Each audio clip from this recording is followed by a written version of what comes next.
Agora a gente vai voltar a falar sobre a detenção de Eduardo Tagliaferro na Itália, em Roma, porque a justiça italiana negou o pedido de prisão feito pelo governo brasileiro e liberou o ex-assessor do TSE, Eduardo Tagliaferro, que foi detido nessa quarta-feira para averiguações. Por isso, agora o nosso contato é com ele. Eduardo Tagliaferro, seja muito bem-vindo. Bom dia, obrigado por atender ao nosso convite. Bom dia.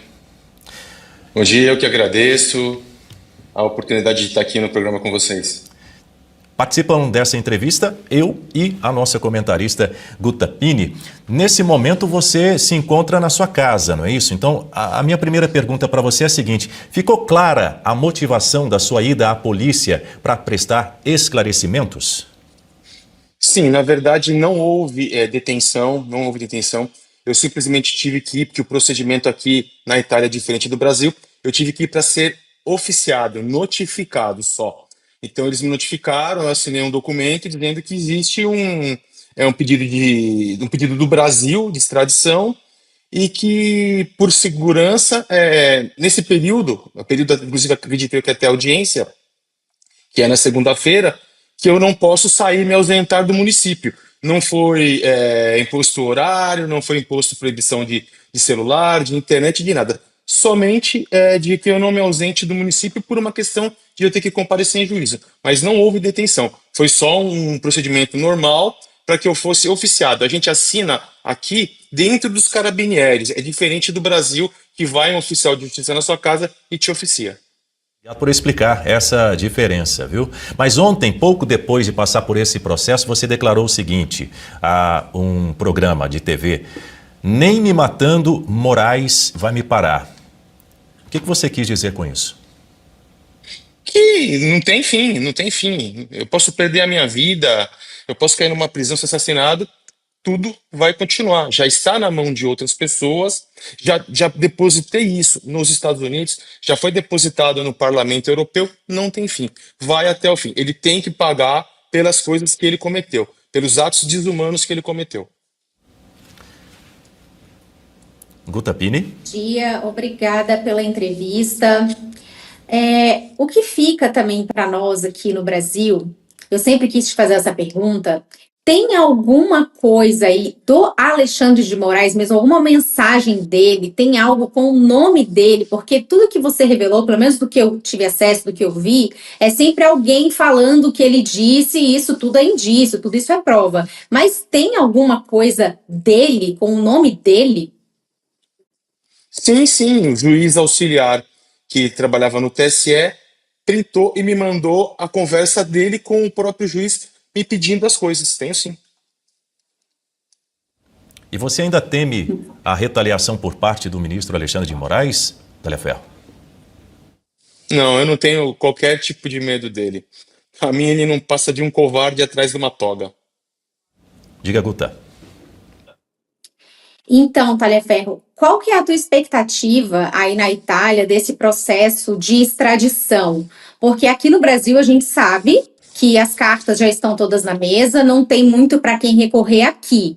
Mas e na Itália, qual que é a tua expectativa? Você acredita que será possível que enfim, que seja encarado isso como um crime político, uma perseguição, e que você possa permanecer aí na Itália? Qual que é a tua expectativa? Aqui na Itália, tudo corre de uma forma totalmente diferente do Brasil. Aqui, tanto a polícia quanto a justiça, elas trabalham de forma técnica, tá? Apesar de, no Brasil, o crime ao qual ele me imputa, da forma que eu fiz, não ser tratado como crime, porque quando você denuncia alguma coisa sigilosa que é crime da outra pessoa, no Brasil não é crime. Aqui também, o Código Penal italiano, ele inclusive protege o delator. Na verdade, não é o delator, é o denunciante. E existe um tratado também, que é o Tratado de Roma, que todo denunciante não deve ser preso e tampouco extraditado. Ao contrário, ele é recompensado. Então, o que a gente entende aqui é que, da forma que ele está impondo, primeiro, o processo já começou na última instância, e aqui na Itália isso não pode acontecer. Segundo, pedido de ofício pelo próprio juiz que eu denunciei, também não pode acontecer.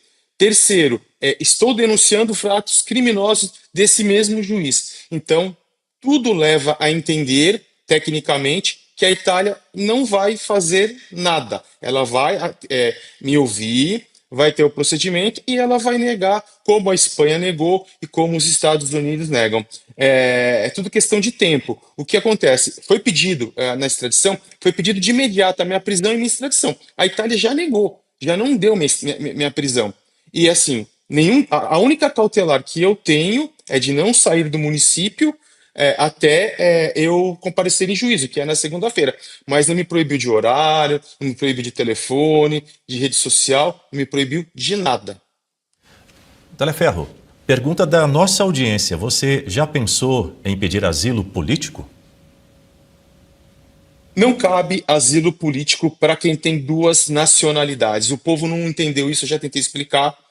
O asilo político cabe quando você é brasileiro, por exemplo, só é brasileiro, e o Brasil te persegue e você vai para outro país, aí você pede asilo político. No meu caso, no caso da Zambelli, não cabe asilo político porque nós somos brasileiros e italianos. Eu estou num país que é meu país também. Como que eu posso pedir asilo político no meu próprio país? Agora, se a Itália me perseguir politicamente, eu posso sim me deslocar a um terceiro país e pedir. Por quê? Porque o Brasil estaria me perseguindo e a Itália também, o que não acontece. Quero perceber de você o seguinte, como é que está essa temperatura da sua relação aí com a Itália?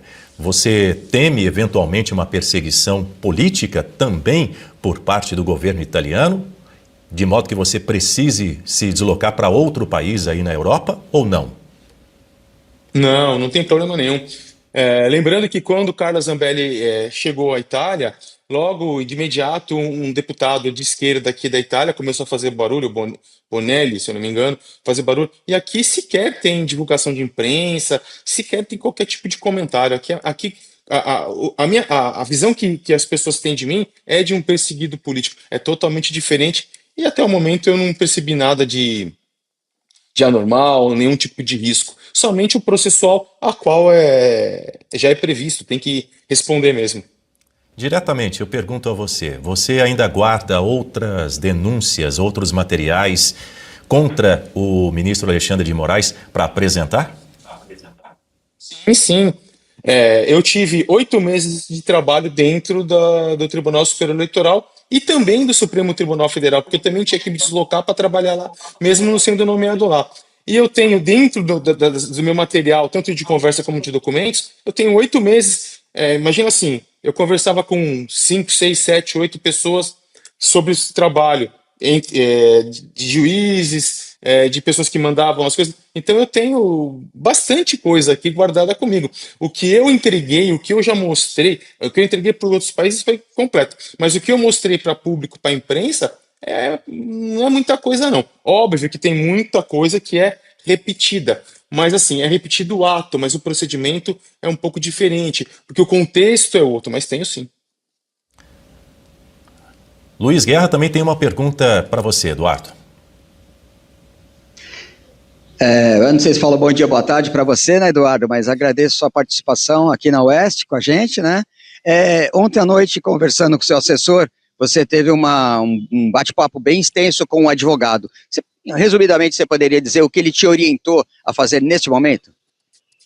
Na verdade, ele não me orientou nada a fazer no momento. Ele só disse para mim, me tranquilizando, que a forma que a justiça agiu aqui é totalmente favorável a mim, para eu não me preocupar, porque não foi acatado nada, e o procedimento de cautelar é um procedimento comum aqui na Itália, independente de ser Alexandre de Moraes, independente de ser um ítalo brasileiro, para eu ficar despreocupado e que eu estou sendo visto com bons olhos na corte. Somente isso que a gente conversou. E óbvio que coisas que vão ser tratadas hoje e amanhã, porque a minha audiência agora é na segunda-feira.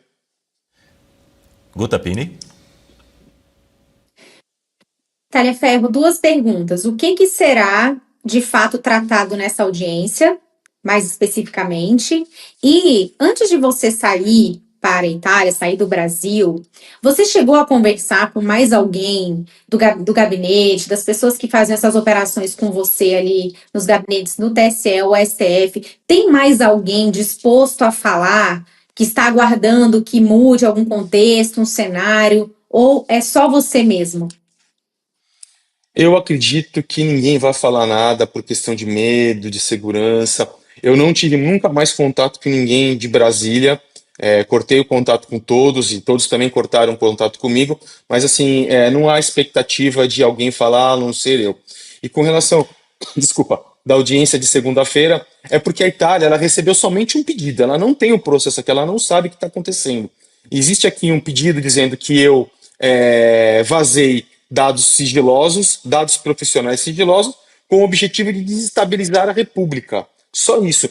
O processo ele precisa ser todo traduzido para o italiano, apostilado, para que a corte aqui entenda o que está acontecendo. Então, essa audiência de segunda é para que eu, resumidamente, explique o que está acontecendo e me defenda. Mas assim, é uma coisa super simples, prévia, para que eles tenham noção do que está acontecendo. Mas só com o tempo que eles vão saber de fato o que acontece no Brasil. Talhaferro, minha pergunta para você é a seguinte: qual a sua expectativa em relação a essas denúncias que você vem fazendo ao longo dos últimos meses? Você avalia que elas podem levar a um eventual impeachment do ministro Alexandre de Moraes? Tecnicamente, elas deveriam levar de imediato a saída dele ou afastamento dele para uma investigação do Supremo Tribunal Federal. Só que a gente sabe que ele aparelhou muito bem o Estado, né? A gente tem o Hugo Mota, que foi colocado por eles, a gente tem o Alcolumbre, que foi colocado por eles, e a gente tem outros personagens que estão aí distribuídos em outros órgãos, como o André Rodrigues, que foi colocado pelo Lula, óbvio que também com o consentimento do Moraes, lá na diretoria da Polícia Federal, na direção. Então, a gente eu espero que o Alcolumbre acorde para a vida e faça alguma coisa, porque o povo brasileiro quer, já tem voto suficiente para pautar o impeachment e ele não faz nada. É uma vergonha a atitude do Alcolumbre. Agora, com relação ao Brasil, a gente já sabe o que está acontecendo. Nós estamos o quê? Pressionando o exterior para que, infelizmente, o Brasil se torne um pouco isolado e venham sanções para que a República ou o próprio Alcolumbre acorde para o que está acontecendo. Será que eles vão querer prejudicar o povo brasileiro por conta do plano de governo deles? Guta? Talhaferro, você que trabalhou ali diretamente com o Alexandre de Moraes, conta para nós a tua percepção. O que a gente vê esse grande alinhamento aí entre o STF, o próprio TSE e o governo, porque um lado só que era objeto das ações do ministro, que era a direita, a perseguição era só contra a direita. Isso aí te parecia um mero alinhamento do outro lado, ou era algo mesmo pessoal do próprio ministro, era uma coisa que se tornou dele, era uma vontade dele, ele enxergava esse lado, o ex-presidente, enfim, como inimigos dele, pessoais? Na verdade, eu entendo que ele uniu o útil ao agradável, né?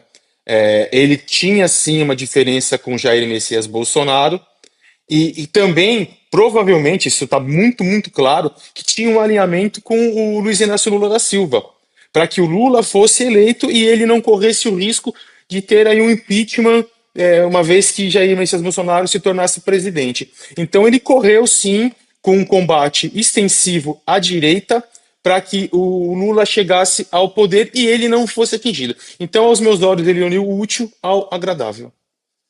Nesse mesmo sentido, eu faço a seguinte pergunta a você, Talhaferro. Algum integrante do atual governo pode ser alvo das suas denúncias daqui para frente? Tem algum nome do atual governo que você eventualmente poderá trazer à baila dentro dessas suas denúncias?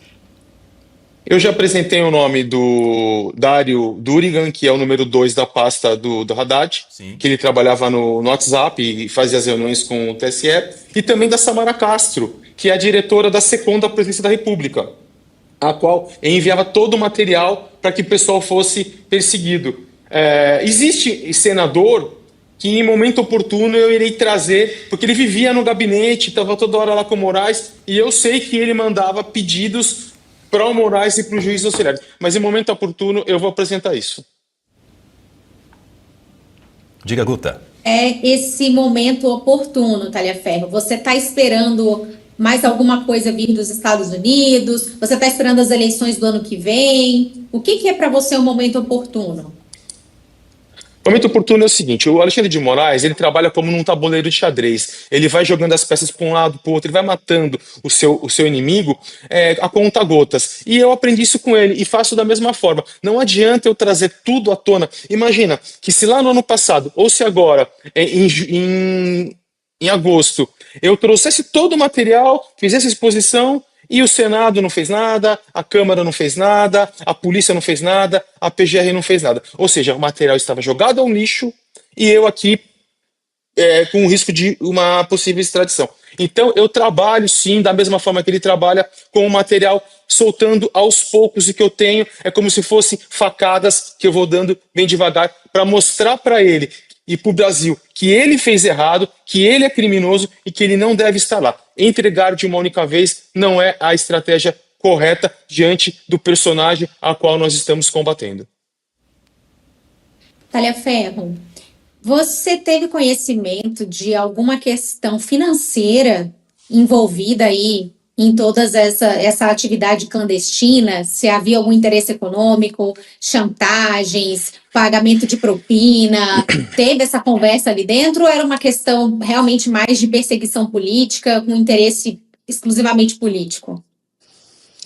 Não tive qualquer tipo de informação sobre valores, se há algum acordo entre eles para poder fazer isso. Isso eu nunca tive, não posso mentir. Mas não pode se destacar a possibilidade do próprio escritório da esposa, que é do Alexandre de Moraes, ter recebido valores ou contratos para que isso ocorresse. Imagina, tantos advogados no país, excelentes advogados, com pós-graduação, com mestrado e até com doutorado, com vasta experiência jurídica, não tem o prestígio de contratos que tem ela, que unicamente é formada pela Universidade Paulista, a Unip, e não tem mais nada, não tem sequer uma pós-graduação. A gente não pode descartar uma possível investigação nesses valores que a Viviane Barsi recebe. Mas assim, eu falar que eu sei, que eu vi, eu precisei, não, eu não posso acusar, não posso falar sobre isso, porque eu não tenho.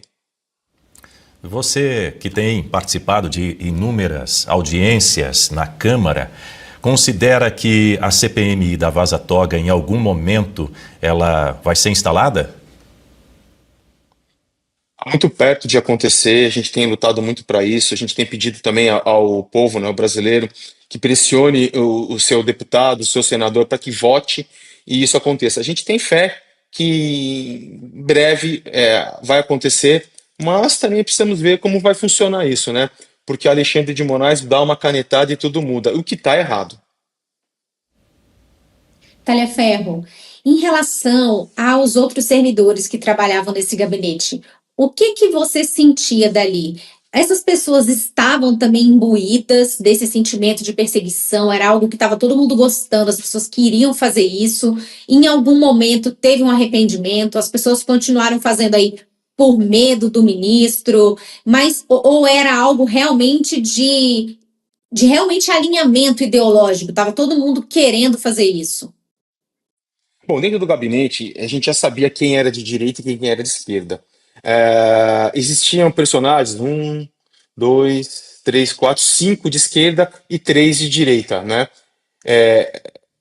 Os de esquerda, a gente percebia que somente um tinha o prazer do resultado. Os outros não, os outros eram mais sensatos, apesar de ter uma visão de esquerda, só trabalhavam, inclusive às vezes até contestavam o que estava sendo feito porque não achavam correto o próprio gabinete ser o responsável por aquele trabalho. Mas existia assim um personagem que ele era um pouco feliz, inclusive as certidões, se vocês pesquisarem as certidões, vocês vão ver que as certidões dele são as certidões lá das custódias, são as certidões mais frágeis, que pega pessoas que fizeram publicações em 2018, 2017, 2013, 2014, pessoas que praticamente só tinham nada, uma camisa amarela. Basta uma análise aí superficial que vocês vão perceber que é um personagem. Mas existia, assim, aos meus olhos, somente um. Bom, ainda falando sobre esse gabinete paralelo, você se arrepende de ter feito parte desse gabinete durante algum tempo? E por que você resolveu denunciar? Na verdade, eu não me arrependo de ter feito parte do gabinete, porque quando eu fui chamado para trabalhar em Brasília, eu fui chamado para trabalhar para chefiar um gabinete de desinformação, ou seja, aos meus olhos, como técnico, uma coisa séria. Fui lá não por questões financeiras. Eu já deixei bem claro que quando eu trabalhava como perito, a minha média salarial era de R$ 160.000 e eu fui para Brasília para ganhar 12 bruto. Mas por quê? Por uma questão curricular. Não que eu precisasse tanto daquele currículo, porque eu já tenho, graças a Deus, um currículo muito bom. Mas assim, ajudaria a enobrecer, era fechar minha carreira com chave de ouro. Mas quando eu cheguei lá e de fato eu vi o que estava acontecendo, eu parei assim, eu liguei um ponto de atenção, um ponto de alerta. Primeiro eu vi que só existiam, na primeira semana, denúncias com relação à direita, para pegar a direita. E depois eu vi aquele fato dos empresários, que é a fraude processual, que aquilo é gravíssimo. Aliás, tudo é gravíssimo, mas aquilo foi demais. Então eu pedi sim, diversas vezes, exoneração, foi negado, rasgado, inclusive quase assinado no sistema SEI, e quando eu percebi que para eu me desligar daquilo não ia ser tão fácil, e eu vi que tinha coisa errada, apesar da ordem de se deletar tudo, eu não deletei, porque eu já planejava em um momento, quando eu saísse de lá e eu estivesse seguro, fazer a denúncia, porque aquilo, dentro da minha visão, da minha ética e da minha honestidade, não é correto. Talhaferro, a gente percebe um completo silêncio da mídia tradicional em relação ao que está acontecendo. Você tentou por várias vezes bater a porta de veículos de imprensa. Como que é essa conversa? O que que você nota deles? O que que você acha que segura os veículos a darem a repercussão que esse caso merece? Ou é medo ou é envolvimento por conta de recebimentos de valores do governo. Procurei sim mídias e você vê que não tem qualquer tipo de interesse. Olha aí o que aconteceu ontem. Nenhuma mídia tradicional me procurou. Eu vi que teve uma reportagem na UOL, inclusive dizendo que eu fui exonerado por violência doméstica e disparo de arma de fogo, que eu atentei contra a minha família. Só que assim, eles não falam que eu fui absolvido. Ou seja, eles continuam mantendo aquele discurso chulo, aquele discurso medíocre que alimenta o poder, alimenta a boa imagem, que na verdade é uma péssima imagem, de Alexandre de Moraes. Então a gente não pode esperar nada que venha da imprensa tradicional. Aliás, ela deveria nem mais existir no país, porque ela presta um desserviço à população. Talhaferro, os advogados da deputada Carla Zambelli disseram que podem usar as suas denúncias contra o ministro Alexandre de Moraes. Para você, há possibilidade, na sua avaliação, de Carla Zambelli ser solta aí na Itália? Bom, teria que tentar mudar o cenário para uma perseguição política, que não é o caso que está acontecendo aqui com ela, né? Aqui ela está presa justamente por conta da invasão lá no Conselho Nacional de Justiça, do qual um criminoso, um estelionatário, que é o Walter Delgatti, falou que ela participou. Então não existe uma prova material que associa, não existe um repasse de dinheiro comprovado, não existe uma conversa comprovada, é somente uma fala de um criminoso já conhecido da Justiça de São Paulo. Então teria que mudar isso, mas o material acredito que sim, que ajude. A gente não pode garantir, mas o material não está só disponível para ela, não. Está disponível para qualquer cidadão que foi penalizado pelo Alexandre de Moraes nesse contexto. Talhaferro, e ali na atuação do ministro Alexandre de Moraes, quando ele solicitava relatórios, exclusão de conteúdos, de perfis, enfim, toda a atuação dele, vocês notavam algum constrangimento da parte dele para pedir essas coisas, sabendo que isso não tinha respaldo ali na lei, na Constituição, ou não? Ele pedia de forma assim muito tranquila, como se ele estivesse realmente cumprindo o dever. Como que era ali psicologicamente a postura do ministro? Era de uma forma rústica, agressiva e imediata. Ele não tinha qualquer tipo de. Ele e os seus juízes auxiliares, porque ele pressionava os juízes. Os juízes às vezes nem queriam fazer aquilo, mas ele pressionava de uma forma tão agressiva que eles se sentiam abalados e acabavam repassando. Mas ele não tem qualquer sentimento, ele não tem qualquer arrependimento. Ele acha que, na concepção dele, independente de Constituição ou de lei brasileira, ele está fazendo certo porque na cabeça dele aquilo é o certo. É uma questão de útil ou agradável, volto a reforçar, que é uma vingança e um poder grande que está nas mãos dele. É um prazer de um assassino não, é o prazer de um psicopata. Essa é a resposta correta. Talaferro, o que você denunciou como uma perseguição política a integrantes da direita, eu quero ouvir você. Se você entende que isso é um plano de poder por parte, seja do judiciário ou até mesmo do governo atual. Eu percebo que isso é um plano de governo, é um plano do judiciário que já vem traçado não naquele momento e anterior àquele momento, porque inclusive os personagens que trabalharam nas eleições antes são personagens que já vinham atuando com isso e foram agraciados com cargos.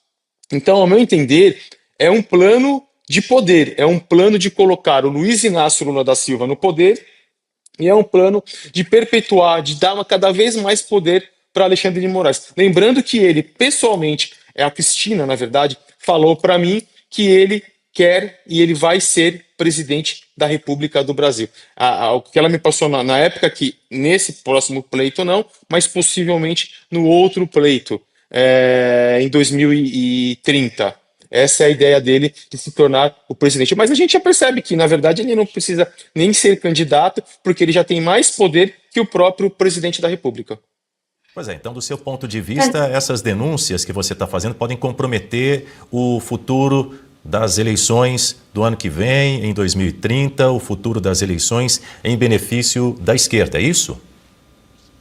O sistema político do país, não só as eleições, porque eles fizeram um teste em 2022 com fake news, com o trabalho do tribunal, e assim, eles tinham já pessoas prontas para poder estar nos cargos específicos, fazer o trabalho, e já tinham. É uma organização criminosa, seria esse a palavra correta. E agora eles estão aperfeiçoando, estão se perpetuando no poder, cada vez com mais poder, com personagens em cargos específicos, em posições específicas. Ou seja, se isso não for barrado agora, as eleições do próximo ano serão desastrosas, se é que elas existirão, mas serão desastrosas e a gente já sabe, inclusive, o resultado dela. A esquerda novamente no poder. No caso, se Luiz Inácio Lula da Silva for candidato, será ele. A gente já percebe que qualquer personagem de direita que se manifesta a sua vontade ou o desejo, né, de se tornar um candidato a presidente,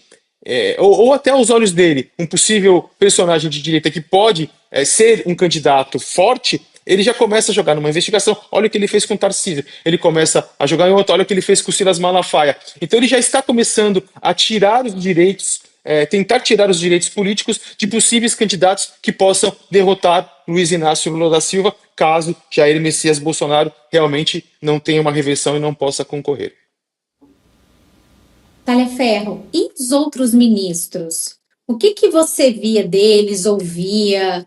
Existia alguma conversa ali de corredor, até dos outros assessores? O que se comentava aí nos corredores do Supremo, do TSE? Tá todo mundo realmente alinhado? Não tem ninguém com medo? Antes de você sair, o que você ouvia ali? Que era um absurdo que estava acontecendo ou não? Tava todo mundo ali achando que tá tudo bem? Conversa entre ministros, conversa de corredores, isso nunca existiu, porque raramente eles transitam em área comum dentro do Tribunal Superior Eleitoral ou do Supremo Tribunal Federal. Inclusive, eles têm elevadores particulares que só servem eles. Eles não utilizam o mesmo elevador que utilizam os servidores normais dos tribunais. Percebia-se que nos plenários não tinha nem sequer tempo para que fosse a votação. O Moraes falava, votando tal, quem está de acordo, tá todo mundo. Então, não dava nem sequer 2, 3 segundos para qualquer um dos ministros que ali estavam se manifestar. Isso sim já mostra que, de fato, existe um alinhamento ideológico e de trabalho, né, com o Alexandre de Moraes. Isso é claro, é evidente, porque se não existisse esse alinhamento, diante de tudo que está acontecendo no Supremo Tribunal Federal e as sanções que já foram, inclusive, aplicadas, não só Alexandre de Moraes, como também em outros ministros, eles já teriam se manifestado, já teriam ido totalmente contra as ações e atitudes de Alexandre de Moraes. Bom, eu quero voltar um pouquinho na sua rotina profissional dentro desse gabinete do TSE. Você coordenava relatórios sobre suposta desinformação nas eleições de 2022 e depois você também ainda chegou a participar da produção de algum relatório referente aos atos do 8 de janeiro ou você já estava afastado da sua rotina? Não. O gabinete, na verdade, ele não fazia um monitoramento, como eu vou dizer para você, ativo. O que acontecia assim, recebia do Alexandre de Moraes, através dos seus juízes auxiliares, e de demais servidores do próprio Tribunal Superior Eleitoral e Supremo Tribunal Federal, mensagens ao quais eles pediam para que a gente verificasse se de fato elas eram reais, em quais perfis elas estavam, para a gente pegar esses perfis, jogar no relatório com os seus URLs e somente encaminhar. Não era a assessoria que pedia o banimento de qualquer personagem, derrubada de perfil, exclusão da publicação. Era o magistrado. Lá somente fazia a validação se aquela mensagem de fato existia e onde existia para colocar no relatório e eles sim tomarem as devidas atitudes necessárias, né? Agora, só me repete a última pergunta que eu me perdi. Eu tenho um complemento para essa pergunta de como era a sua rotina lá. Recentemente, em algumas entrevistas, você já mencionou um dito poder de polícia que seria exercido pela assessoria dentro desse gabinete, um mutirão de perseguição à direita, foram as suas palavras. Eu queria que você, além de ter mencionado, inclusive foi razão da sua participação em uma oitiva na Câmara a respeito do caso da deputada Carla Zambelli, se você tem ainda outros exemplos concretos de como é que isso se manifestava, de julgamentos prévios baseados, por exemplo, em ideologia, em vez de critérios jurídicos. Tem algum caso que você ainda não mencionou, que você pode mencionar para a gente agora? Na verdade, o poder de polícia ele usou como justificativa para as análises feitas pela assessoria e até mesmo para um possível ofício a um órgão, a uma Polícia Federal pedindo imagens de câmeras ou atuação junto com um Senado, no caso de 8 de janeiro. Então ele usou isso como justificativa de que a assessoria podia sim fazer aquele trabalho. Por quê? Porque ele passa pro povo, para a população, que existia um monitoramento, que não existia uma perseguição, que existiam denúncias que chegavam na assessoria e a assessoria, como uma polícia, fazia a investigação, o que é mentiroso, o que é uma mentira. Na verdade, existia já uma decisão na cabeça dele, ele só encaminhava o objeto a qual ele queria utilizar para a decisão que ele ia fundamentar, para que a assessoria especial de enfrentamento à desinformação materializasse aquilo em forma de um relatório e retornasse ele para que ele tomasse a decisão. Em termos de exemplos, tem Roberto Jefferson, o pedido de prisão dele, de busca e apreensão em prisão, foi feito inclusive numa sexta-feira para que acontecesse na segunda, e numa segunda não aconteceu. Aconteceu quase 30 dias depois de muita pressão para que fizesse o relatório e os juízes já preparassem a decisão, ele não colocou isso em prática. Por quê? Porque politicamente ele esperou o momento certo para ele. A sua pergunta com relação ao 8 de janeiro, sim, eu ainda estava no gabinete e através da decisão, aquela mesma decisão que afastou o governador do Distrito Federal, ele colocou o encaminhamento para o Tribunal Superior Eleitoral aos meus cuidados, com o meu nome, para que o meu gabinete fizesse todas as pesquisas das pessoas que atuaram no 8 de janeiro. Então nós sim produzimos relatórios que eram, na verdade, certidões positivas e certidões negativas, dentro dos parâmetros estabelecidos pela Cristina, pelo gabinete do STF, para que a pessoa fosse mantida ou não mantida dentro da cadeia, dentro da audiência de custódia. Taliaferro, você chegou a comentar alguma vez, se eu não estou enganada, que outros ministros também se valiam dos serviços dessa assessoria de combate à desinformação. Você pode relatar para nós que tipo de serviços eles pediam para vocês? Quais eram essas solicitações? Se eram mais ou menos aí na mesma esteira do Moraes? E qual que era a postura desses ministros durante essas solicitações? E se você puder trazer nomes também? Eles pediam como se fosse uma assessoria. Imagina assim, eles tinham lá dentro do gabinete deles processos de fake news que já estavam correndo e todos, incrivelmente, eram em combate à direita. E eles pediam, olha, isso aqui se enquadra, como que pode ser feito, o que vocês entendem disso. Então era uma consultoria mesmo que era feito para a gente. Inclusive o juiz na época, o ministro corregedor, ele pediu isso, deixa eu pegar o nome de uma ministra aqui, porque eu também não lembro, tá? Ele pediu isso e algumas vezes, das quais o próprio Frederico Alvim, que é uma pessoa e que tem uma grande bagagem, um grande conhecimento do direito eleitoral, acabava ajudando ele, e a outra ministra que nunca falei para ninguém, deixa eu pegar aqui, ministra Maria Cláudia Bucarelli, também chegou a pedir para a gente alguns apoios para analisar o material, né? O processo, olha, o processo é assim, o processo é assado. O que vocês entendem disso? É possível dar uma decisão em cima disso? Que isso aqui tem fundamento? Era isso que era pedido para a gente. Nossa, muito estranho, assim, ministros perguntarem se tem fundamento para decidir de um jeito ou de outro, quando um fundamento realmente é uma análise que tem que ser feita com base na lei, por um juiz, e não pedindo realmente apoio para uma assessoria. Realmente a gente fica espantado. Pode falar, Taliaferro. O que acontece é a falta de conhecimento técnico, computacional, informático. Eles não têm esse conhecimento.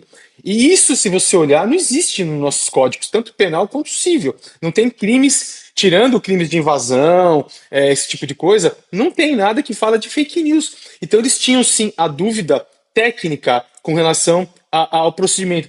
Isso aqui tem peso para a gente fundamentar o pedido ou uma decisão. É o desconhecimento mesmo da matéria que eles tinham. Eles até conheciam o direito, mas a matéria técnica, zero. Diga, Guta. Mas, enfim, fake news a gente sabe que não é crime, enfim. Então, assim, não tem o que procurar, não tem justificativa para nada do que realmente aconteceu. Derrubar perfis, o que você pode até remover algum conteúdo, agora derrubar perfis, inclusive excluir uma rede por completo no Brasil, como foi feito com o X, é realmente algo injustificável. Agora, tem outra pergunta para você, Taliaferro. Alguém te procurou em algum momento para fazer algum acordo? Você foi de alguma forma assediado por alguém para tentar deixar isso quieto? Isso aconteceu? Não, ninguém me procurou. Adoraria que me procurasse, porque eles sabem que se eles me procurarem, eu vou mostrar o contato. Eles sabem que comigo o acordo é zero. Eu sou uma pessoa honesta. Eu não tenho acordo com o criminoso.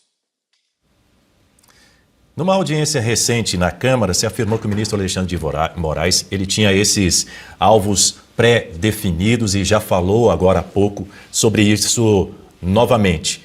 Mas eu queria que você, se possível, reafirmasse se você vai apresentar outros alvos pré-definidos, tanto pelo ministro do Supremo Alexandre de Moraes, quanto por parte de outros ministros. Eu falei de alvos, mas eu apresentei poucos alvos, né? Eu tenho outros, inclusive dos que eu falei, e sim, eu vou divulgar mais coisas. Por exemplo, ninguém viu coisas aí do Figueiredo, o Civil viu uma, ninguém viu coisas do Fiuza, coisas do Bismarck, coisas do Valadão, coisas do Davi Sasser, do próprio Constantino. Falei, mas pouquíssima coisa foi apresentada ao povo, diferente das comissões. Mas sim, eu vou trazer mais coisas sim. Pretende trazer mais Taliaferro, coisas? Vamos tirar para o ímpar aqui, Vamos eu lá, e o Dani. vai. Não, eu só queria saber todo mundo quando... querendo perguntar. Exatamente. Porque eu quero só saber de você, Taliaferro, quando você planeja apresentar esses outros nomes, em que circunstância isso pode ocorrer? Eu acordo com a vontade de fazer e vou e faço. Diga, Guta. Taliaferro, você chegou a comentar aqui que o Hugo Mota e o Davi Alcolumbre foram candidatos aí do Moraes, que tem o dedo dele nisso aí. Pelo menos acho que foi isso que eu entendi. Mas a presidência desses dois cidadãos aí no controle da Câmara e do Senado tiveram apoio do PL, da oposição, quando havia aí outros candidatos à disposição. Como é que você avalia tudo isso? Difícil, a gente não sabe o que passa na cabeça de político naquele momento. Eu não sei se eles enxergaram que ambos poderiam ser um pouco imparcial, seriam pessoas transparentes e se surpreenderam depois que tomaram posse, porque é esquisito, né? Eles apoiarem alguém que está prejudicando o próprio objetivo do partido. É muito esquisito.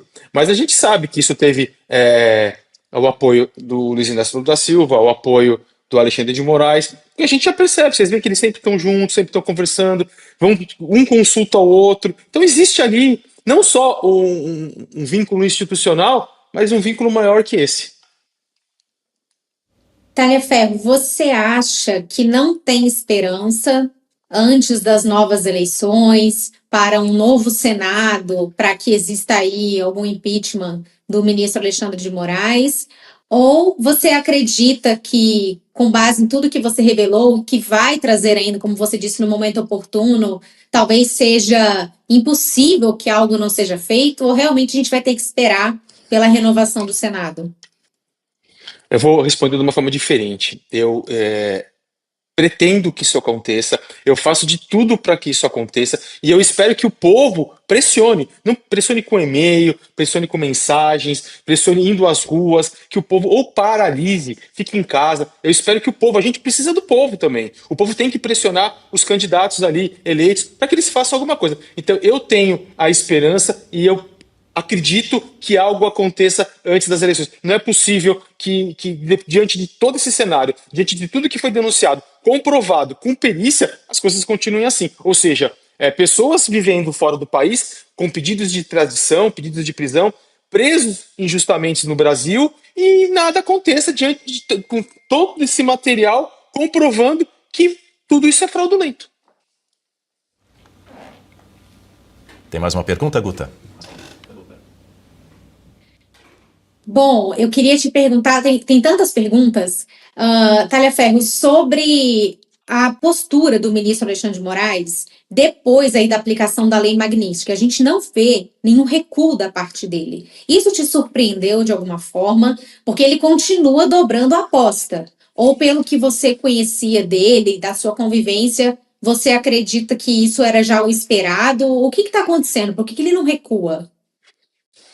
Eu falei com muita gente, tanto eu falei acho que com a imprensa também, mas falei com muitos amigos que me perguntavam que eu já sabia que isso ia acontecer. Psicopata não tem sentimento, psicopata não tem expectativa de prejuízo. Psicopata, ele acha que ele é tudo, que ele é o máximo. E não é diferente com ele, porque ele é um psicopata. Então, uma pessoa, vocês viram, compraram aí um imóvel de 12 milhões. A empresa Alex tem um capital social de 5 milhões. Lembrando que no Brasil existe o hábito de se declarar como capital social muito menos do que se tem de verdade. Você vê, abriram uma empresa agora com capital de 100 mil. Se eles estão podendo investir isso, imagina quanto eles não têm de dinheiro. Então, dinheiro para ele não vai ser o problema. Não vai ser o problema. Não é um cartão de crédito que vai abalar ele, não é uma ida aos Estados Unidos que vai abalar ele. São outras coisas. Talvez o que abalaria ele é todos os países se fecharem, tirarem o seu visto, não deixarem ele entrar, entendeu? Mas é um trabalho demorado e a gente nem sabe se isso vai se concretizar. Agora, esperar que a Lei Magnitsky afete ele, eu já sabia que não ia afetar em nada. Nós conversamos com Eduardo Talhaferro, ex-assessor do gabinete do ministro Alexandre de Moraes no Tribunal Superior Eleitoral. Talhaferro, muito obrigado pela sua participação. Bom dia para você e até uma próxima oportunidade. Eu que agradeço e precisando de mim, estou aqui sempre à disposição. Um ótimo dia para vocês.